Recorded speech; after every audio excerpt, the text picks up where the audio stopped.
Good morning everyone. I am Vanshika and welcome to my channel Study with Meenakshi. आज हम writing series का article का topic लेंगे। इसमें मैं आपको बताऊंगी कि आपको क्या चीज लिखनी चाहिए, क्या चीज नहीं लिखनी चाहिए, इसका फॉर्मेट बताऊंगी और इसमें कुछ टिप्स एंड ट्रिक्स बताऊंगी। तो सबसे पहले अगर हमें आर्टिकल लिखना है तो उसके लिए हमें मैक्सिमम 15 मिनट्स चाहिए। लेकिन अगर बाय चांस कोई टॉपिक हार्ड आ जाता है तो उसमें हमें ज्यादा टाइम भी लग जाता है, तो उसके लिए हमें मैक्सिमम 20 मिनट्स का यूज करना चाहिए। इससे ज्यादा का हमें यूज नहीं करना चाहिए।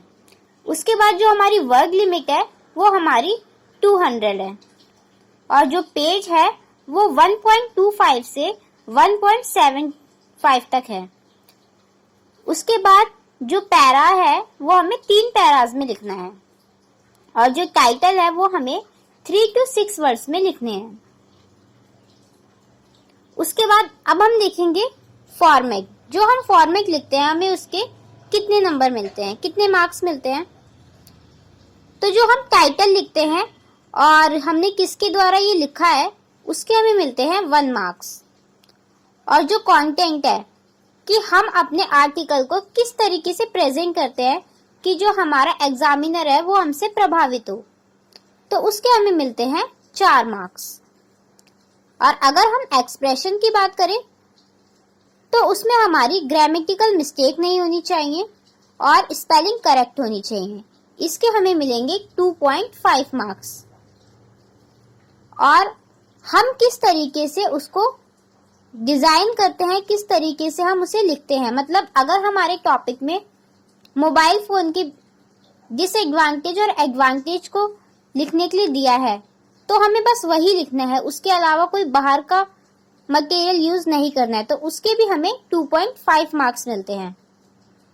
उसके बाद हम देखते हैं मिस्टेक जो हम अक्सर करते हैं। हम जब भी राइटिंग का कोई भी सेक्शन स्टार्ट करते हैं तो हम डायरेक्ट लिखने लग जाते हैं। हम पहले ये नहीं डिस्कस करते कि हम पहला पॉइंट कौन सा लिखेंगे, सीक्वेंस वाइज नहीं करते। तो पहले हमें सीक्वेंस वाइज एक रफ में करना चाहिए, उसके बाद ही अपना आर्टिकल या राइटिंग सेक्शन स्टार्ट करना चाहिए। उसके बाद जो आर्टिकल है वो हमें थर्ड पर्सन से यूज करना चाहिए, जैसे वी, दे, इन सब चीजों का इस्तेमाल करना चाहिए। समटाइम क्या होता है फर्स्ट पर्सन का भी आ जाता है, जैसे अगर हमारा टॉपिक आ गया आर्टिकल का ड्रीम्स या एम्बिशंस, तो उसमें हम फर्स्ट पर्सन का यूज करेंगे। उसके बाद क्या है, जब भी हम आर्टिकल लिखते हैं तो हम आधा लिखते हैं, उसके बाद दूसरे पेज से स्टार्ट करते हैं। लेकिन हमें एक न्यू पेज से स्टार्ट करना चाहिए जिससे एग्जामिनर को दिक्कत ना हो। उसके बाद सेकंड जो हमारा पॉइंट है उसमें हमें कटिंग वगैरह नहीं करनी चाहिए, क्योंकि कुछ बच्चे ये सोचते हैं कि अगर हमारा गलत हो गया तो वो बहुत ज्यादा पैनिक हो जाते हैं। तो वो अगर हमारी गलती होती है तो हमें एक स्ट्रेट लाइन खींच देनी चाहिए। उसके बाद जो हमारा टाइटल है वो हमें कैपिटल लेटर में लिखना चाहिए। और हर एक लाइन के बाद अगर हम पैरा 1 स्टार्ट कर रहे हैं तो उसके जब उसका पैरा 1 का जब एंड हो जाता है तो उसके लिए हमें एक लाइन छोड़नी चाहिए। मतलब हर पैरा के एंड में हमें एक एक लाइन छोड़नी चाहिए। उसके बाद जो हमारे आर्टिकल होते हैं वो 3 तरीके के होते हैं। पहला आर्टिकल वो होता है जिसके केवल बेनिफिट्स होते हैं, जैसे एजुकेशन हो गया। और कुछ हमारे आर्टिकल ऐसे होते हैं जिसके केवल नुकसान होते हैं, जैसे पॉल्यूशन हो गया। और उसके बाद कुछ हमारे आर्टिकल्स ऐसे होते हैं जिसमें उसके अच्छे पॉइंट्स भी होते हैं, कुछ बुरे पॉइंट्स भी होते हैं, जैसे हमारा मोबाइल फोन हो गया।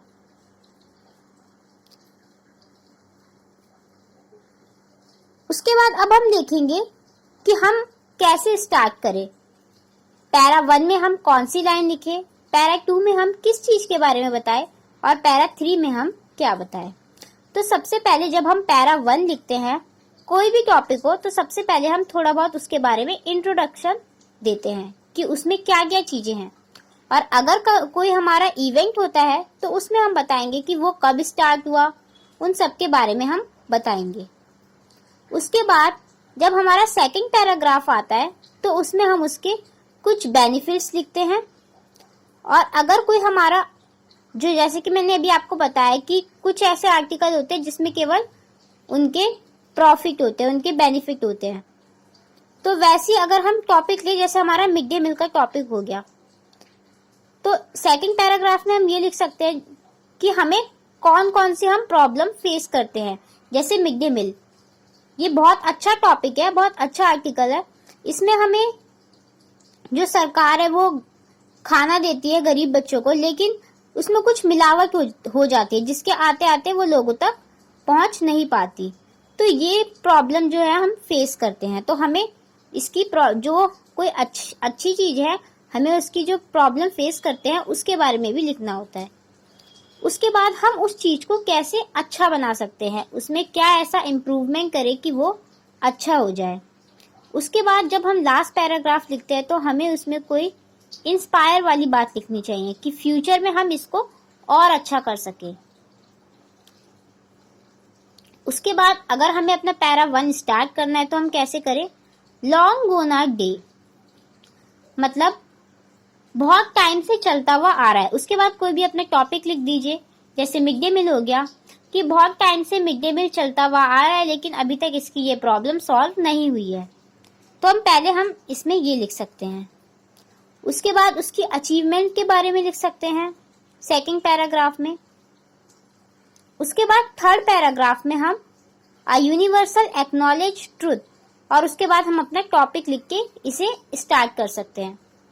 उसके बाद जो हमारा पैरा 2 है, but nothing in this world comes without its fair share of challenges, मतलब इस दुनिया में कोई भी चीज आसानी से नहीं मिलती, हर चीज के लिए बहुत सारे हमें चैलेंजेस फेस करने पड़ते हैं।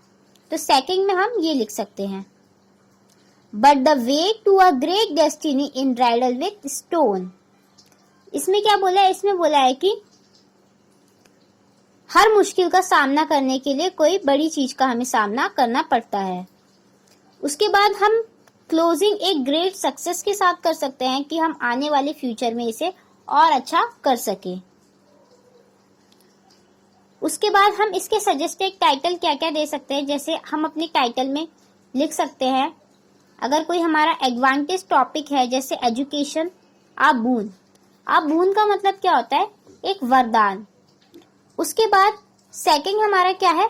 आ ब्लेसिंग इन डिस्गाइज। डिस्गाइज मतलब क्या होता है? कुदरत ने हमें कोई ऐसी चीज दी हो जो जिसके बारे में हमें ना पता हो और आज के टाइम पे वो बहुत ज्यादा हमारे लिए फायदेमंद हो। आ प्रॉमिसिंग फ्यूचर। आ प्रॉमिसिंग फ्यूचर मतलब जो आने वाले टाइम में हमसे कुछ अच्छा करवाए। आ रे ऑफ लाइट मतलब आने वाले फ्यूचर में हमें उसकी कोई अच्छा प्रॉफिट हो। उसके बाद जो हमारा सेकंड है उसमें हम पैरा कैसे स्टार्ट करेंगे? सबसे पहले ये हमारा कॉजिंग वाला है, ये बात याद रखना। उसके बाद हम इसमें लिखेंगे कि इसमें क्या क्या प्रॉब्लम्स हैं। जैसे मॉनसून फ्लड का हो गया तो इसमें कौन कौन सी प्रॉब्लम्स हमें फेस करनी पड़ती है, ऐसी क्या चीज है जिसके कारण ये इतना ज्यादा बढ़ता जा रहा है, हमें इस चीज का एहसास दिलाना है पैरा 1 में। उसके बाद हमारा जो पैरा 2 है उसमें हमें ये बताना है कि ऐसी क्या चीज है जिसके कारण ये जो मॉनसून फ्लड है वो आज के टाइम पे इतना ज्यादा हम लोगों को नुकसान पहुंचा रहा है, और उसके बाद हमें इसके कारण लिखने शुरू कर देने हैं। उसके बाद जो पैरा 3 है उसमें हमें बताना है कि हम इस चीज का समाधान कैसे निकाल सकते हैं, क्या ऐसा करें कि हम इस चीज को ठीक कर सके। उसके बाद हमें पैरा 3 में एक लाइन दी गई है, closing with immediate need to address and eradicate. Eradicate मतलब क्या होता है कि किसी चीज को रिमूव कर देना, मतलब हम ऐसा क्या करें कि ये जो प्रॉब्लम है ये रिमूव हो जाए, ये हट जाए। उसके बाद अब हम देखेंगे पैरा 1। ये जो हमारा जो मैंने आपको बेनिफिट बताया था, बेनिफिट वाला बताया था, इसी को मैंने मॉडिफाई करके बताया। जैसे long gone are days, beautiful days when we used to, इसमें हम क्या लिख सकते हैं? When the monsoon used to beautiful days but today monsoon is a hazard. It's causing flood because of the disbalance human disease has created, कि मनुष्य जो human being है कैसे करके ये हमारा पहले एक ब्यूटीफुल डे में माना जाता था, लेकिन अब कैसे ये हमारा एक कॉज बन चुका है। उसके बाद यूनिवर्सल एक्नॉलेजमेंट, ये मैंने आपको बता दिया था। उसके बाद contemporary world the problem dash has increase leap and bound. Contemporary मतलब क्या होता है कि प्रेजेंट, जिसमें हम अभी जी रहे हैं। उसके बाद इसमें यह बताया गया है कि कैसे ये प्रॉब्लम जो अभी है कितनी ज्यादा इंक्रीज होती जा रही है। लीप एंड बाउंड मतलब क्या होता है कि तेजी से इंक्रीज करना। तो कैसे जो मॉनसून है वो अभी के टाइम पे कितनी तेजी से बढ़ता जा रहा है।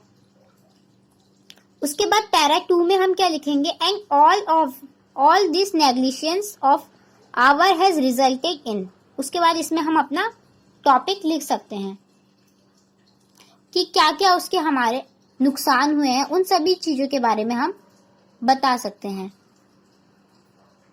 उसके बाद and our persistent greed has resulted, कि कैसे ये लगातार दिन ब दिन ये जो समस्या है ये धीरे धीरे बढ़ती ही जा रही है। उसके बाद पैरा 3 में हम क्या पढ़ेंगे, it is high time to, मतलब अब ये टाइम आ गया है कि हमें इसे सुधारना पड़ेगा, हमें इस प्रॉब्लम को खत्म करना पड़ेगा। और इस टाइम हमें बहुत ज्यादा समय की जरूरत भी है कि हम इस समस्या को समझ सके। Need to wake up from their eternal sleep. Eternal मतलब क्या होता है, जो एवरलास्टिंग या इमॉर्टल हो, ठीक है। उसके बाद क्या है, क्लोजिंग हम कैसे कर सकते हैं, but it is better late than never and we can still accept a bright tomorrow. इसका मतलब क्या हुआ, अगर आप किसी को भी क्रिटिसाइज कर रहे हो तो उन्हें क्या करने की जरूरत है ये बताना चाहिए। तो हम अपनी जो एंडिंग है वो किसी होप के साथ करनी चाहिए हमें, ताकि मतलब अभी कुछ इतना ज्यादा बिगड़ा नहीं है, हम चाहे तो इसे सुधार सकते हैं। इसके जो सजेस्टेड टाइटल्स हैं वो है हमारा अबेन। अबेन मतलब कि एक श्राप। जैसे अगर अभी हम कोरोना वायरस का एक टॉपिक ले ले, कोविड का एक टॉपिक ले ले, तो हम देखेंगे कि अगर हम अपने घर में ही रहे और सारी प्रिकॉशंस को अगर हम फॉलो करें तो अभी कुछ ज्यादा बिगड़ा नहीं है, हम उसे सुधार सकते हैं, ये हमारे हाथ में है, ठीक है। उसके बाद जो हमारा सेकंड टाइटल है वो है source of man Wars. Wars मतलब क्या होता है, दुख, मनुष्य का जो दुख है। उसके बाद रिजल्ट ऑफ परसिस्टेंस नेग्लिजेंस, और जो हमारा फोर्थ है we will still be ignorant. इसमें हम जेंडर डिस्क्रिमिनेट इन जैसे टॉपिक्स को बता सकते हैं। उसके बाद हम पैरा 1 में कैसे स्टार्ट करें। पैरा 1 में हमें क्या बताना है कि इसके फायदे हैं और नुकसान भी है, लेकिन हम पैरा 1 में क्या बताएंगे, हम ज्यादा उसकी जो बेनिफिट है उस पर हम फोकस करेंगे। उसके हार्म तो बताएंगे लेकिन पहले उसके बेनिफिट पे हम ज्यादा फोकस करेंगे। उसके बाद हम उसके दोनों चीजों के बारे में बताएंगे कि क्या उसके फायदे हैं, क्या उसके नुकसान है, ये हम सेकंड पैरा में बताएंगे। उसके बाद पैरा थर्ड में क्या लिखा है, how we should take advantage of the positive deliver, कि कैसे हम केवल उसके जो ब्राइट साइड है हम केवल उसी पर फोकस करते हैं। जैसे अगर हमारा मोबाइल फोन हो गया, तो अगर हम कोई भी चीज को, अगर हम किसी भी चीज को देखते हैं तो हम उसके डिसएडवांटेजेस को ना देखकर उसके एडवांटेज पे फोकस करें तो हमें उसके डिसएडवांटेज नहीं होंगे। और अगर हम देखते भी हैं, अगर हम मोबाइल फोन यूज भी करते हैं, ज्यादा यूज करते हैं, तो हम उसे बैलेंस करके चले ताकि उसका कोई हार्मफुल इफेक्ट हम पे ना हो।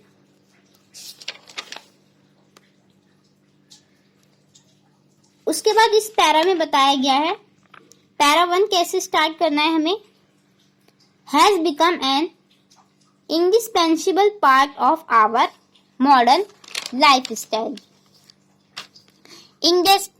इंडिस्पेंसिबल का मतलब क्या होता है, जो अपनी लाइफ से हटा नहीं पाए।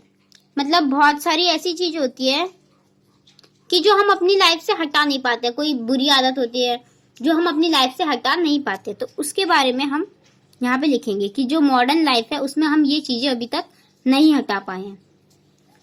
और सेकंड का तो मैंने आपको बता दिया था, in the contemporary world we can not imagine our life, मतलब हम प्रेजेंट के टाइम पे देखें तो हम इमेजिन नहीं कर सकते कि क्या क्या चीजें हो रही है, चाहे वो अच्छाई हो चाहे वो बुराई हो।